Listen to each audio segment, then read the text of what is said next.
श्याम की पत्नी माला का देहांत काफी समय पहले ही हो गया था, जिसके बाद से ही श्याम अपनी बेटी राधा का काफी अच्छे से ख्याल रखता था। श्याम मजदूरी करके अपना घर चलाया करता और श्याम की बेटी राधा भी अब बड़ी हो चुकी थी। अरे राधा बिटिया, क्या बात है? अब तक तो सोई हुई है, शाम हो चुकी है, अब तो उठ जाओ। अरे काकी, आप आइए ना, बैठिए। बस घर का काम करने के बाद जो मैं सोई हूँ ना, उसके बाद तो मेरी आँख ही नहीं खुली। हाँ, तू भी तो पूरे दिन काम करने के बाद थक जाती होगी ना। बहुत ज्यादा थक जाती हूँ काकी। मैं तो सुबह उठते ही पिताजी के लिए खाना बना कर देती हूँ, उसके बाद घर की सफाई करती हूँ। इसमें ही मेरा समय निकल जाता है, मुझे पता ही नहीं चलता। वैसे शाम तो कह रहा था कि इस साल के आखिरी तक वो तेरी शादी कर देगा, और मुझे तो कह रहा था कि अपनी दोस्त के बेटे के साथ वो तेरी शादी फिक्स कर रहा है। वो शराबी अंकल का बेटा? अरे आप ये कैसी बातें कर रही हैं? पिताजी मुझसे बहुत प्यार करते हैं, वो मेरी मर्जी के खिलाफ जाकर कभी मेरी शादी नहीं करवा सकते। चल, तुझे मुझ पे यकीन नहीं है तो ऐसा कर, शाम को जब तेरा पिता आए ना तो तू उसी से पूछ लियो मैं कितना सच बोल रही हूँ और कितना झूठ। ठीक है काकी, आप कहती हैं, मैं पिताजी के आने के बाद ही पूछती हूँ उनसे, क्या उन्होंने मेरी शादी उस शराबी अंकल के बेटे से तय की है? अरे काकी, जब उसका बाप ही ऐसा है तो वो कैसा होगा? विमला की बातें सुनकर राधा टेंशन में आ जाती है, और लेकिन देर शाम जब श्याम घर आता है तो राधा अपने पिता को पानी देते हुए कहती है, पिताजी, मैं आपसे कुछ पूछ सकती हूँ क्या? हाँ बेटा, बोलना, क्या बात है? तेरी तबीयत तो सही है ना, या कोई और बात है? पिताजी, आप कुछ दिन पहले मेरी शादी की बात कर रहे थे, लेकिन मैंने आपको कहा ना कि मुझे शादी नहीं करनी। लेकिन मैंने आपको कहा, आपसे अच्छा मेरे लिए कोई और फैसला नहीं ले सकता, तो आप जिसे पसंद करो मैं उससे खुशी खुशी शादी कर लूंगी। तो क्या आप मेरे लिए उस शराबी अंकल के बेटे को पसंद किया है, जो कभी कभी आपसे मिलने आते हैं? हाँ, मैंने तेरा रिश्ता कुलदीप से तय किया है, और कुलदीप के बारे में सारा गांव जानता है। वो कितना लायक और होनहार है। भले ही उसका बाप पीता खाता हो, लेकिन उसने आज तक कभी नशे का सामान को हाथ तक नहीं लगाया। और ये आप इतने यकीन के साथ कैसे कह सकते हो कि वो आपके साथ रहा है, या आप उसे अच्छे से जानते हो जो आपको उस पर इतना यकीन है? मैंने तो लोगों के मुंह से सुना है, जब उसकी माँ का देहांत हुआ था तो वो छोटा सा था, लेकिन उसने अपने घर की जिम्मेदारी उठाई, काम किया, और 8 सालों में वो बहुत काबिल हो गया है। और तो और, उसने अपनी बहन की शादी खुद के पैसों से करवाई है। ये भी ना आपने लोगों से ही सुना होगा पिताजी। मैं बस इतना कहना चाहती हूँ कि जिसका बाप इतना शराबी हो, उसका बेटा भला इंसान कैसे हो सकता है? बस आप जो भी करना चाह रहे हो, थोड़ा सोच समझ के करना। इतना बोलने के बाद ही राधा अपने कामों में लग जाती है। श्याम को अपनी बेटी का ये बर्ताव समझ में नहीं आता, और वो पानी का गिलास नीचे रखते हुए खुद से कहता है, ना जाने इसे आज क्या हो गया है। आज से पहले तो कभी इसने इस तरह से बात नहीं की। ये क्या तरीका होता है बात करने का? कहीं किसी ने कुलदीप के बारे में इसके कान तो नहीं भर दिए? अब अगले दिन फिर से राधा के घर विमला का आना होता है, और विमला आते ही राधा से कहती है, राधा बिटिया कैसी है? और कल जो मैंने तुझे कहा था शाम से पूछने के लिए, तूने पूछा भी या नहीं? हाँ काकी, आप सही कह रही थी। पिताजी ने मेरी शादी उस शराबी अंकल के बेटे से ही तय कर दी है। उन्होंने तो कुलदीप को सगुन भी दे दिया है। अरे राधा, देख, अभी कुछ नहीं बिगड़ा है। ना ही मुझे वो शराबी अच्छा लगता है और ना ही उसका बेटा। बाकी तेरी जिंदगी और अब तेरा फैसला होगा। काकी, आज अगर मेरी माँ होती तो वो शायद पिताजी को इस गलत फैसले के लिए रोकती, लेकिन अगर पिताजी मेरी जिंदगी बर्बाद करना ही चाहते हैं तो वो गलत सोच रहे हैं। मैं तो शादी वाले दिन ही अपने पिताजी के फैसले का अपमान करूंगी। जहाँ एक तरफ विमला इस बात से खुश थी कि उसने राधा के कान में जो जहर घोला है उसका असर जल्दी ही होगा, वहीं दूसरी तरफ श्याम अपनी बेटी की बातों से परेशान था। अब जब श्याम देर शाम घर आता है तो वो देखता है कि राधा गुस्से में घर का काम कर रही है। अगर शादी वाली बात के कारण तू इस तरह से गुस्से में काम कर रही है तो बता दे, शादी के लिए मना करवा देता हूँ। नहीं नहीं पिताजी, शादी तो मैं उस कुलदीप से ही करूंगी, लेकिन ये जो सोच रहा है ना कि वो मेरी जिंदगी नरक बनाएगा, जिंदगी तो मैं उसकी खराब करूंगी। राधा, तुझे क्या हो गया है?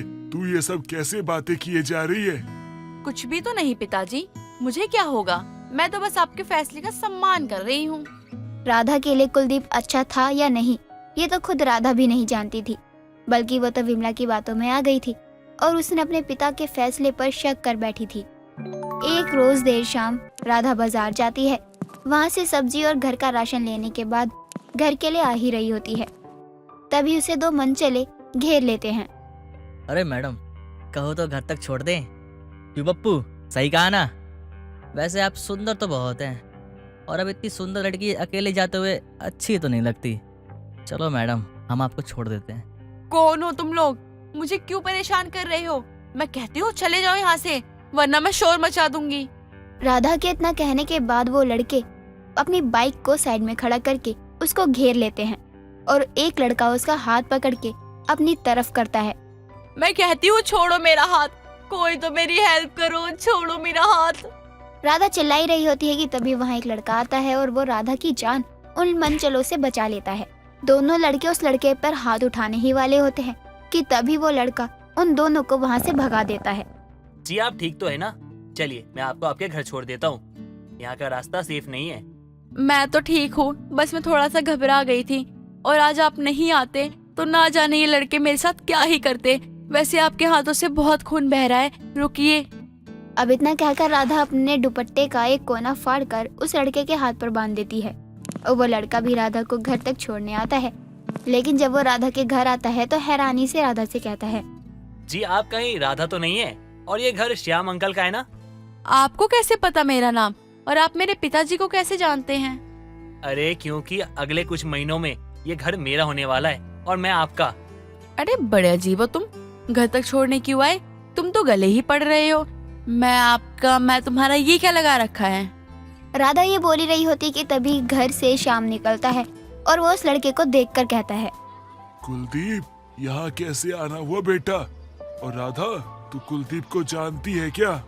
ये कुलदीप है? नहीं नहीं, मैं तो इनसे अभी मिल रही हूँ। अरे बेटा, तुम्हारी और राधा की मुलाकात हो ही गई।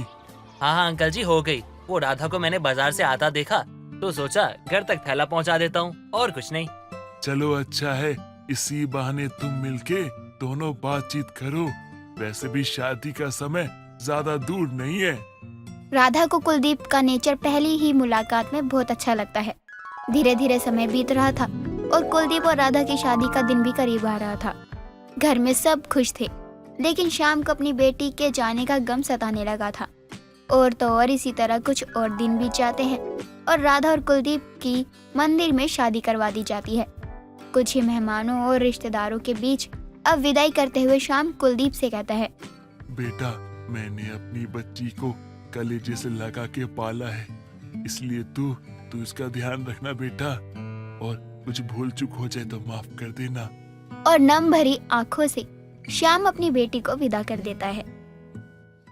कुसुम की बहू सीमा प्रेग्नेंट थी, जिस वजह से घर में सभी बहुत खुश थे। लेकिन सबसे ज्यादा खुश कुसुम थी, क्योंकि वो दादी जो बनने वाली थी, उसका वो सपना पूरा होने वाला था जो वो कब से देख रही थी।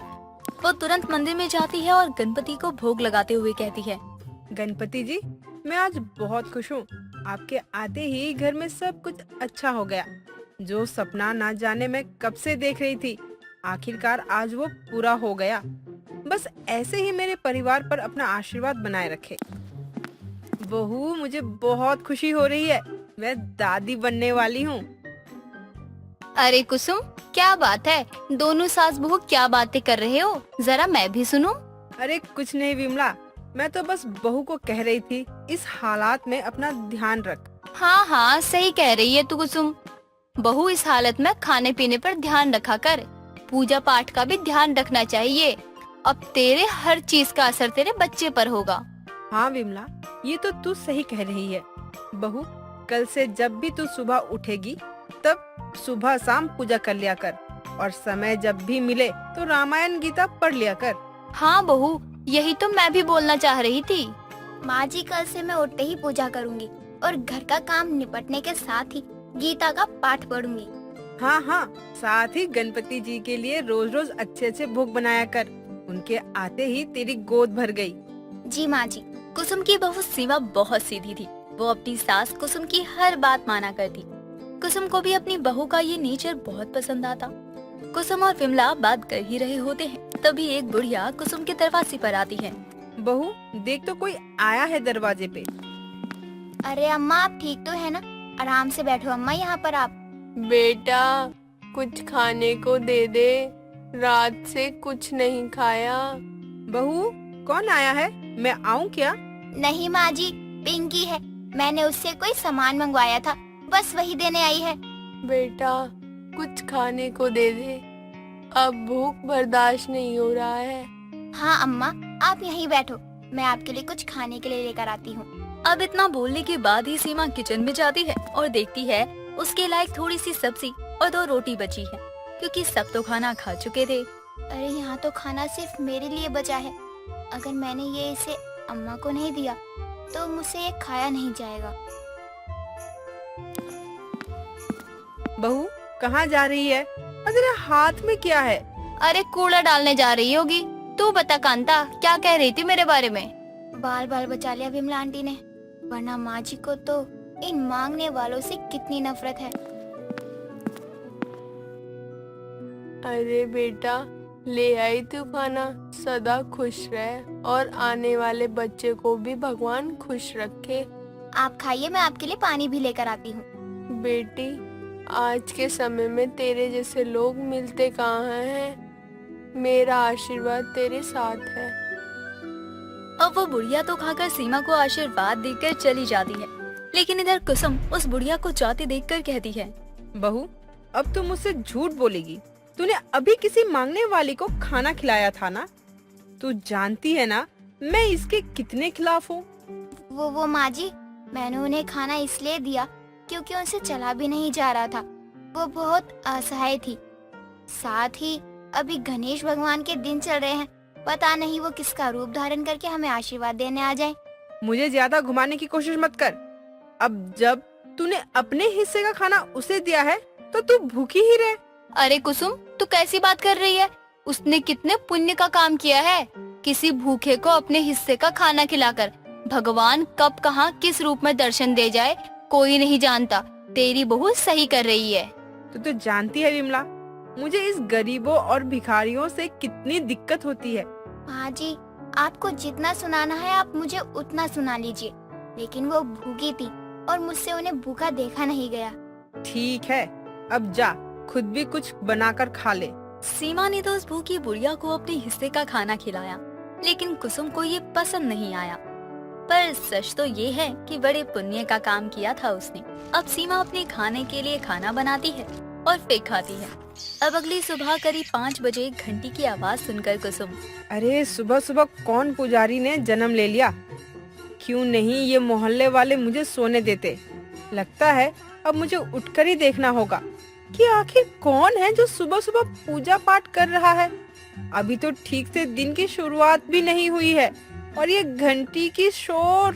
घंटी की आवाज सुनकर कुसुम बाहर आती है और अपनी बहू को आरती गाकर पूजा करते हुए देखती है। अरे रे, नजर ना लगे मेरी बहू को। देखो तो कितनी प्यारी लग रही है पूजा पाठ करते हुए, वो भी सुबह सुबह। माँ जी लीजिए प्रसाद। और आप आज जल्दी नहीं उठ गई? बहू पहले प्रसाद तू खाना, मैं तो तेरी जैसी बहू पाकर बहुत खुश हूँ। माँ जी, आपने कहा था ना कि पूजा पाठ करने से बच्चे पर अच्छा प्रभाव पड़ता है, तो मैंने सोचा क्यों ना आज से पूजा भी की जाए। हाँ बहू, अच्छा किया, लेकिन अब मुझे नींद आ रही है। तुझे आराम करना है तो कर ले, अभी सुबह होने में समय है। माँ जी, मैं सोच रही हूँ गणपति जी का पाठ कर लेती हूँ और समय मिला तो रामायण भी पढ़ लूंगी। जैसी तेरी मर्जी। मैं तुझे जल्दी ही सिद्धि विनायक के दर्शन करवाने ले जाऊंगी और वहाँ तेरे हाथों से भोग चढ़ाऊंगी। कुसुम वहाँ से चली जाती है। समय बीतता है और देखते ही देखते सीमा का 9वां महीना लग जाता है, लेकिन कुसुम उसे सिद्धि विनायक मंदिर नहीं ले जा पाती। एक दिन वो घर का सारा काम खत्म करके हॉल में बैठी होती है, तभी विमला का आना होता है। सदा खुश रह बहू, और आने वाला बच्चा भी स्वस्थ और गणपति के आशीर्वाद से तुझे ढेर सारी खुशियाँ मिले। हाँ हाँ विमला, मेरे पोते को ढेर सारा आशीर्वाद दे। पोता ही क्यों कुसुम, पोती नहीं चाहिए क्या? अब तो बेटू से ज्यादा बेटियां ही अपने माँ बाप से लेकर देश तक का नाम रोशन कर रही है। लेकिन विमला, मैं तो चाहती हूँ कि बहू का पहला बच्चा लड़का ही हो, उसके बाद पोती भी हुई तो ठीक है। लेकिन कुसुम, तो अपनी बहू से भी तो पूछ ले कि उसे लड़का चाहिए या लड़की। मुझे तो बच्चे चाहिए, लड़का हो या लड़की, मुझे दोनों में ही खुशी मिलेगी। बहू, अब तेरे कहने से क्या होगा? मैं तो चाहती हूँ बस एक पोता हो जाए, फिर किसी चीज की कोई कमी ना रह जाएगी। ये बात मेरे भी समझ नहीं आई कुसुम, तू चाहती क्या है? चल छोड़, मुझे बहुत काम है आज, मैं चलती हूँ। सीमा की प्रेगनेंसी को 9वां महीना चल रहा था और जल्द ही कुसुम के घर नन्हा मेहमान आने वाला था। अब अगली सुबह रोज की तरह सीमा पूजा करने के बाद ही अपनी सास कुसुम के पैर छूती और कुसुम भी अपनी बहू को आशीर्वाद देते हुए कहती है, बस बहू, एक पोता दे दे, बस एक पोता, और सदा खुश रहे। माँ जी के मन में ना जाने ये लड़का और लड़की का भेदभाव क्यों ही आ जाता है। माँ जी की आदत मुझे भी नहीं पसंद है, ना जाने माँ जी ने पोता पोता क्यों लगा रखा है। अब देर रात सीमा को पेन होने लगता है और उसे हॉस्पिटल ले जाया जाता है, लेकिन डॉक्टर्स सीमा के ऑपरेशन से बच्चे के होने की बात कहते हैं। देखिए, इनकी जान को खतरा है। अगर ऑपरेशन नहीं किया गया तो इनकी जान को खतरा हो सकता है। डॉक्टर साहब, मुझे दोनों ही सही सलामत चाहिए। हम अपनी तरफ से कोशिश कर ही रहे हैं, बस आप इस फॉर्म पे साइन कर दीजिए। अब कुसुम फॉर्म पर साइन तो कर देती है, जहाँ कुछ समय बाद पता चलता है कि सीमा ने एक सुंदर से बेटे को जन्म दिया है। अरे मेरा लाल कितना सुंदर है, बिल्कुल अपने पिता पर गया है। अरे कुसुम, मुझे भी देखने दे। अरे बिल्कुल अपने बाप पर गया है, कितना सुंदर है। वैसे कुसुम, तेरा तो दिल खुश हो गया होगा। हाँ हाँ, मुझे तो पोता ही चाहिए था, और देख, माता रानी के आशीर्वाद से मुझे पोता ही हुआ है। कुसुम जैसा चाहती थी वैसा होता भी है। अब 2-3 दिन बाद ही सीमा घर आ जाती है, हालांकि अभी वो ठीक नहीं थी। बहू, आज मैं बहुत खुश हूँ। गणपति जी के आशीर्वाद से घर में जो खुशियाँ आई है, उससे घर की रौनक और भी ज्यादा बढ़ गई है। लेकिन बहू, तू तो मरते मरते बची है। माँ जी, ये तो गणपति का आशीर्वाद है जिसकी वजह से आज मैं जिंदा हूँ, वरना तो मुझे लगा था मैं बच नहीं पाऊंगी। हाँ बहू, तू सही कह रही है। जिसके ऊपर गणपति का आशीर्वाद हो, उसका कोई कुछ नहीं बिगाड़ सकता। मुझे माफ कर दे बहू, मैं तुझे गणपति का आशीर्वाद नहीं दिलवा पाई। माँ जी, आप दिल छोटा मत करिए, मुझे गणपति जी का आशीर्वाद मिल गया है। लेकिन बहू, वो कैसे? मैं तो तुझे सिद्धि विनायक मंदिर ले ही नहीं गई। माँ जी, भगवान ये थोड़ी ना कहते हैं कि मेरे मंदिर आओ तभी मैं तुम्हें आशीर्वाद दूंगा। जब मुझे लगा कि आप मुझे मंदिर नहीं ले जा पाओगी, तो मैंने विमला आंटी के हाथों मंदिर के लिए भोग बना दिया था। वो आशीर्वाद के तौर पर मेरे लिए गणपति का लॉकेट भी ले आई थी, जिसे मैं हमेशा पहन कर रखती हूँ। ये देखिए। अपनी बहू की समझदारी देखकर कुसुम बहुत खुश हो जाती है और इस तरह से कुसुम की मन्नत भी पूरी होती है। सीमा को गणपति का आशीर्वाद भी मिल जाता है, जिससे सब मंगल हो जाता है। कानपुर शहर की रहने वाली विमला को हमेशा से ही एक शिकायत रही है, उसकी बात किसी को पसंद क्यों नहीं आती या उसकी बात पर कोई गुस्सा क्यों हो जाता है। ऐसे ही एक दिन विमला अपनी बहू रेणुका के साथ बाजार जाती है, तभी रास्ते में रिक्शा वाले से बहस होने लगती है और गुस्से में विमला रिक्शा वाले से कहती है, जो हक का होगा मैं उसी के पैसे दूंगी। पास की कॉलोनी से लेकर आए हो और पैसे इतने मांग रहे हो जैसे अमेरिका से अपने रिक्शा में बिठा कर लेकर आए हो हमें। वाह भाई वाह। माँ जी, कुछ तो लिहाज कीजिए, सभी लोग हमें घूर घूर कर देख रहे हैं। चलिए यहाँ से चलते हैं, पता चले यहाँ भी कोई तीसरा गरीबों का देवता निकल आए। क्या है, ऐसे क्या देख रहे हो? कभी अपने घर का झगड़ा नहीं देखा क्या? दूसरों का झगड़ा देखने में बड़ा मजा आता है। जाओ अपने अपने घर, बड़े आए झगड़ा देखने वाले। चल बहू, और इस रिक्शे वाले को 50 रुपए से एक पैसा ज्यादा मत देना, वरना तेरी खैर नहीं। ठीक है माँ जी, मैं 50 रुपए दे दूंगी। आप चलिए, मैं पैसे देकर आती हूँ। ठीक है भैया, अब आप जाइए। क्या बात है बहू, रिक्शे वाले पे दया आ गई जो बातों पे लग गई। चल अब, वरना ताजी सब्जी खत्म हो जाएगी।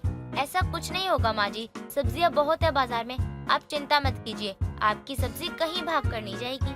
ज्यादा भाषण मत छोड़, बड़ी आई मुझे सिखाने वाली। मुझे पता है मुझे क्या करना है और क्या नहीं। विमला हर किसी से ऐसे ही पंगे लिया करती, कभी सब्जी वाली से, कभी रिक्शे वाले से, तो कभी अपनी बहू से। हद होती है, लेकिन विमला की कोई हद ही नहीं होती। ऐसे ही एक दिन विमला की पड़ोसन कमला उसके घर आती है और कमला को देखकर विमला कहती है, क्या बात है कटेली कमला, बड़ी ठुमक ठुमक कर आ रही है। कुछ काम है या कुछ लेने आई है? अरे बिमला, तुझसे कुछ छुपाया तो मेरा ही घाटा होगा, इसलिए तेरे पूछने से पहले ही बता दूं।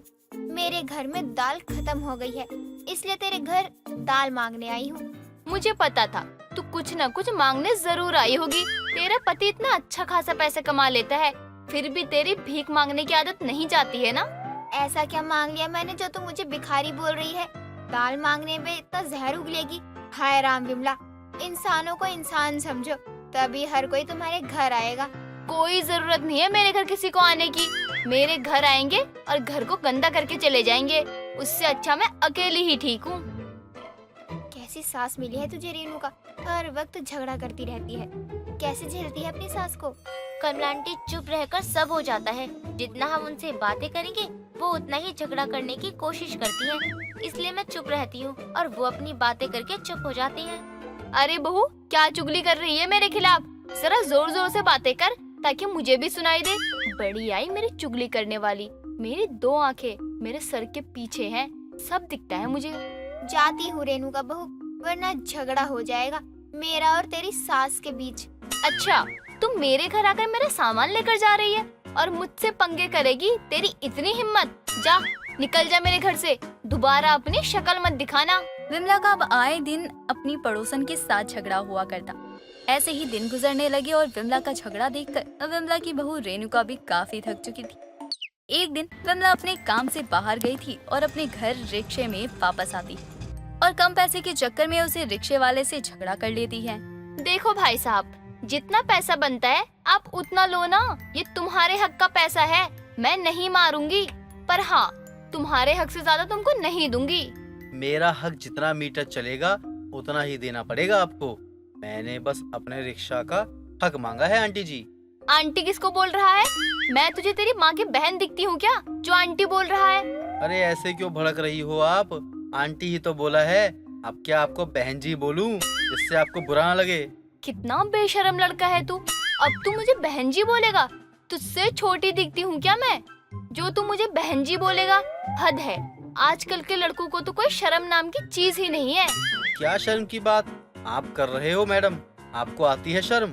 इस उम्र में भी पंगे लेती रहती हो। आंटी ना बोलूं तो क्या बहन जी बोलूं आपको? बताओ ना, आप ही बता दो कि क्या बोलूं मैं आपको? माँ जी बोल दूं? बताओ आपको। मैडम बोलो, ये तो बोल ही सकते हो। इतनी अकल तो होनी ही चाहिए यार, इतने बड़े हो गए हो। झगड़े की आवाज सुनकर रेणुका बाहर आकर देखती है कि रिक्शा वाले और विमला दोनों झगड़ा कर रहे हैं। रेणुका दोनों का झगड़ा सुलझाने की कोशिश करती है कि तभी रिक्शा वाला रेणुका से कहता है, अरे भाभी जी, इनको घर पर बांध के रखिएगा। आपकी ये पंगे लेने वाली सास पागल कुत्ते से भी ज्यादा खतरनाक है, इनसे दूर ही रहिएगा आप। क्या बोला? मेरी सास को खतरनाक? तेरी हिम्मत कैसे हुई मेरी सास के बारे में ऐसी बातें करने की? कितने पैसे हुए तेरे, बता? इज्जत से बात करो मैडम, रिक्शे वाला हूँ, मेहनत का खाता हूँ, किसी की गुलामी नहीं करता हूँ। वैसे भी अगर रिक्शे में बैठकर पैसे न देने का बहाना ढूंढ रहे हो तो पहले ही बता दो, मैं आपको बिना कुछ कहे ही जाने दूंगा। ओ, भिखारी समझता है क्या जो अपनी बात किए जा रहा है? मुझे कोई शौक नहीं है तेरे फोकट के रिक्शे में बैठने का। बताओ कितने हुए तुम्हारे पैसे, अभी देती हूँ। विमला और रिक्शा वाले का झगड़ा देखकर सभी कॉलोनी वाले वहाँ जमा हो जाते हैं और दोनों सास बहू को घूरने लगते हैं। ऐसे ही कुछ समय और बीत जाता है। अब तो रेणुका को भी अपनी सास की जैसी पंगे लेने की आदत हो गई थी। ऐसे ही एक दिन जब सास बहू दोनों चाय पी रहे होते हैं, बाहर से सब्जी वाला आवाज लगाए जा रहा था। तभी विमला बाहर निकलकर सब्जी वाले से कहती है, अरे ओ सब्जी वाले, तुमको यहाँ घर के आगे आकर ही चिल्लाना था क्या? सुबह सुबह सब्जी सब्जी कर रहा है, जाओ उधर जाकर चिल्लाओ। बड़े आए सब्जी बेचने वाले, चल जाओ उधर। अरे माई, काहे गरीब के पेट पे लात मारत हो? भले ही हमारे ठेले से आप सब्जी ना लीजिए, लेकिन कुछ तो रहम कीजिए हमरे ऊपर। अरे निकलो यहाँ से, किसी पे कोई रहम करके मुझे क्या मिलेगा? बड़े आए, चलो निकलो यहाँ से। अरे माई ये क्या कर दिया आपने? अरे ये हमारी आमदनी ऐसे लात क्यों मारी आपने? अरे कॉलोनी वालों हमारी मदद करो। अरे कोई है हमारी मदद करने वाला? गरीब के पेट पे लात मार दी इसने। अरे क्यों चिल्ला रहे हो ऐसा? जरा इंसानों की तरह बर्ताव रखा करो। ऐसे कैसे चिल्लाए जा रहे हो? और ये सब्जी किसने फेंकी आपकी? अरे भाभी जी, क्या बताए आपको, आपकी जो माई है ना, सासू माई, अरे वो यहाँ आई और ये सब वही फेंकी है। अरे हम तो बस अपना ठेला यहाँ लगा रहे थे। अब आप ही बताओ, हमारा क्या गलती था जो यहाँ आकर हमारी सारी सब्जी फेंक दी और हम पे चिल्लाई भी। भैया अब जाने भी दो ना। मेरी सास को हर किसी से पंगे लेने की आदत है, इसीलिए किसी से भी पंगा लेती रहती है। माफ कर दो मेरी सासू माँ को। अब आप जाइए, मैं इनको समझा दूंगी। अरे बहू, तू क्या बोल रही है? माफी क्यों मांग रही है सब्जी वाले से? बस बहुत हो गया, अब निकलने को बोली सब्जी वाले को अपना ठेला लेकर। बड़ा आया विमला से पंगा लेने वाला। विमला ने तो इस बार हद पार कर दी थी। एक सब्जी वाले का सब्जी गिराकर वो अंदर चली जाती है और रेणुका अपनी सास की गलतियों को सुधार रही थी। ऐसे ही कुछ देर बाद जब रेणुका खाना बना रही होती है और विमला टीवी देख रही थी, तभी वहाँ कमला और सब्जी वाले और पूरे कॉलोनी वालों को लेकर विमला के घर आती है। अरे ओ रेणुका बहू कहाँ है? बुला बाहर अपने पंगे लेने वाली सास को। बहुत पंगा लेने का शौक है ना।